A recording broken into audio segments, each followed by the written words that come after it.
Welcome back everyone to a new Math Through a Fool video. Today I'm going to help you nourish your minds with this infinite product as n goes to infinity, and you'll have 1 plus k over n to the power of 4, or raised to a fractional power of k.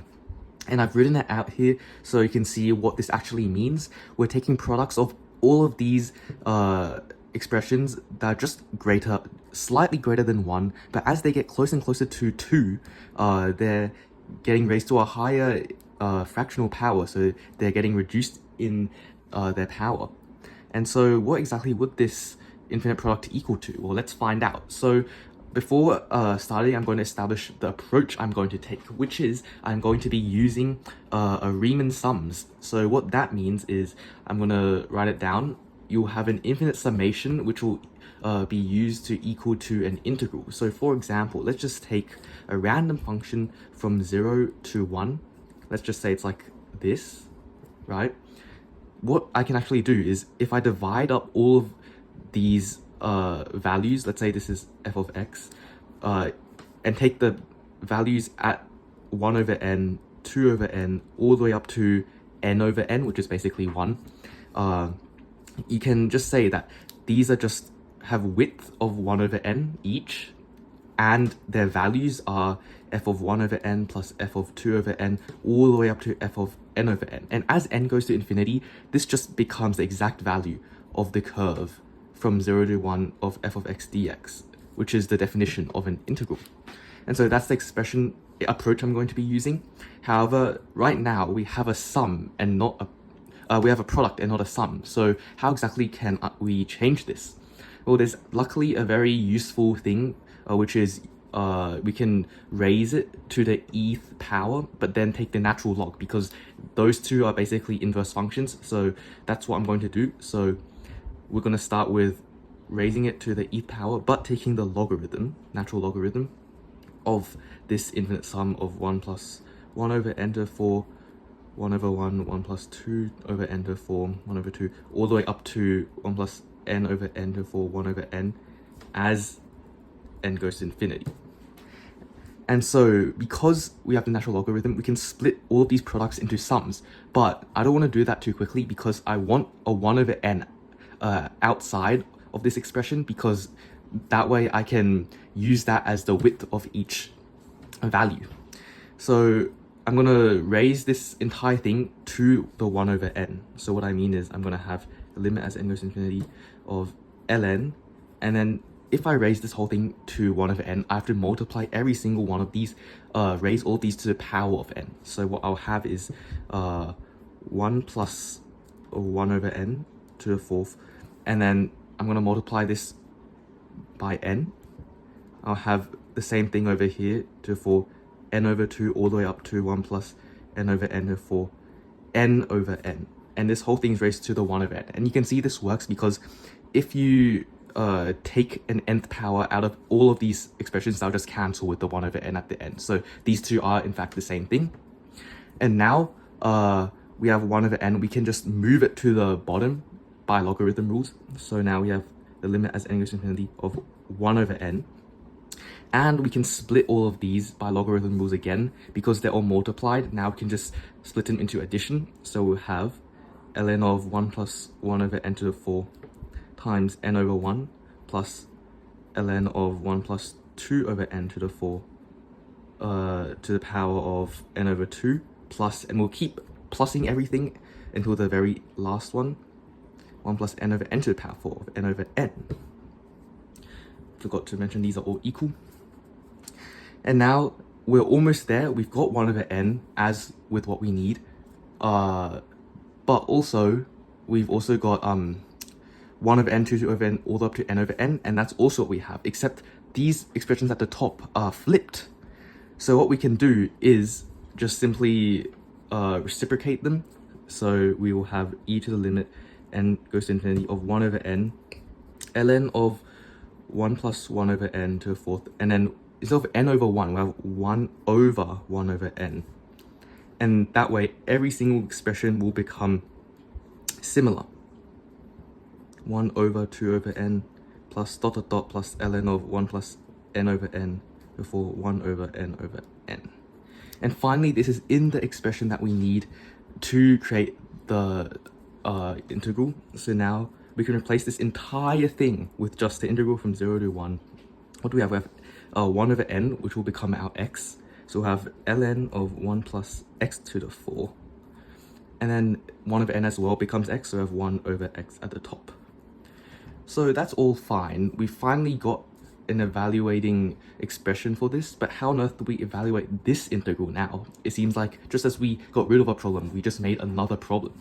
And so, luckily with the ln natural logarithm rules, we can take this 1 over x down once again, and we'll have e to the power of 0 over 1 ln of 1 plus x to the power 4 divided by x dx. And that's the same exact rule that we've done from the above as well. And so let's just consider this integral by itself. If we can solve that, then we can solve this entire thing. So let's call the integral I as the integral from 0 to 1 ln of 1 plus x to the 4 over x dx. Now, unfortunately, we can't solve these by elementary methods such as integration by parts or anything like that. However, we can use infinite sum, so like a GP for this. So why don't we just consider this one thing, for example, the integral from 0 to x of 1 over 1 minus y dy. If we consider this, obviously, if we just do it normally, we'll get negative ln of 1 minus y evaluated from 0 to x. And this would just equal to minus ln of 1 minus x. But we can also get a similar expression for this if we use the sum of a GP.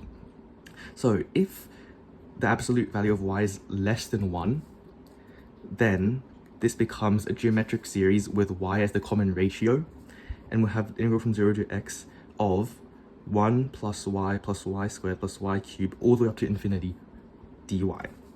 And then if we integrate this, we'll just have x plus x squared over 2 plus x cubed over 3 plus dot dot dot. And so these two expressions are the same thing. And so finally what we get, let's move up to this page, we'll have natural log of 1 minus x is equal to x plus x squared over 2 plus x cubed over 3. And so we've expressed the natural logarithm of something as an infinite product, provided that the absolute value of x is less than 1. And this is exactly what we need, because in this expression, the absolute value of x is less than 1, because the integral goes from 0 to 1. So x is always between these two values. Except here we've got x to the power 4 and we've got a plus sign. So how do we deal with that? Well, first let's move the minus sign to the other side. So we'll have ln of 1 minus x equals to the negative of x plus x squared over 2 plus x cubed over 3, and so on. Now let's replace x with minus x. So now we've got ln of 1 plus x equals to negative of, so x becomes minus x. X squared will remain the same because it's an even power, and all of the odd powers will turn negative. Plus dot dot dot. We can multiply the negative sign in, so what we'll finally have is ln of 1 plus x is equal to x minus x squared over 2 plus x cubed over 3 minus x 4 over 4, and this will go on forever. And now we can just replace x with x to the power 4.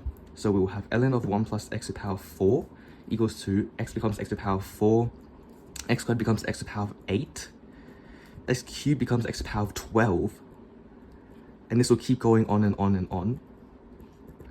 And finally, we can sub this expression into the integral. So now we will have the integral we're looking to find is from 0 to 1 of this whole thing divided by x. So that's pretty easy to do. We just minus the power from all of these. We'll have x cubed minus x to the 7 over 2 plus x to the 11 over 3 minus x to the 15 over 4, and we'll go on forever.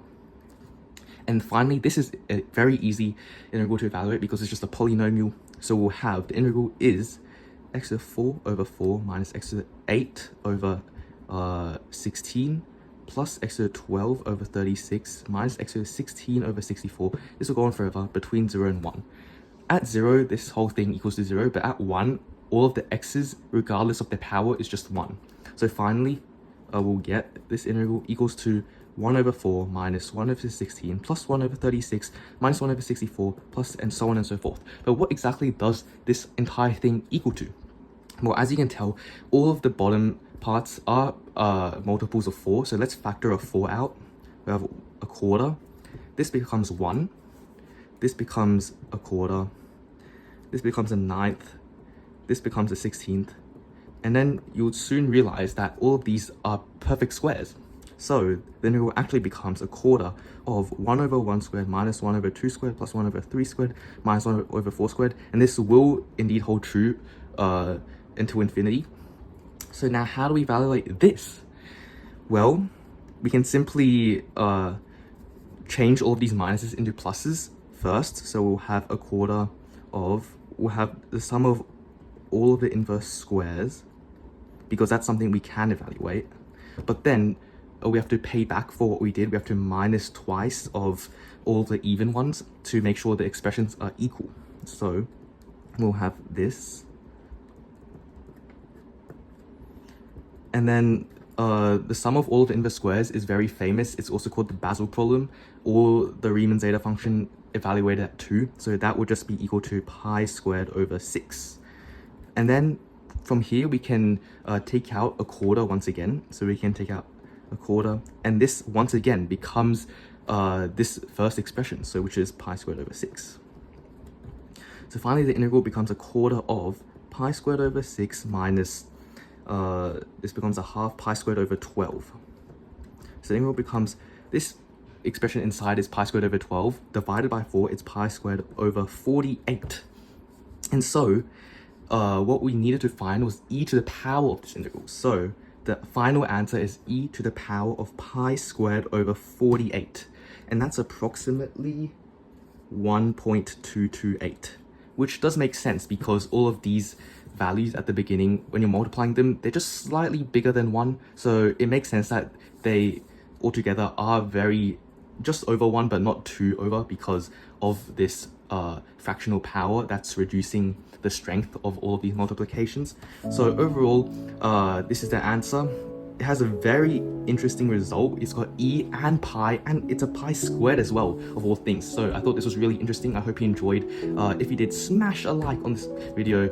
And yeah, thank you for watching. Bye bye.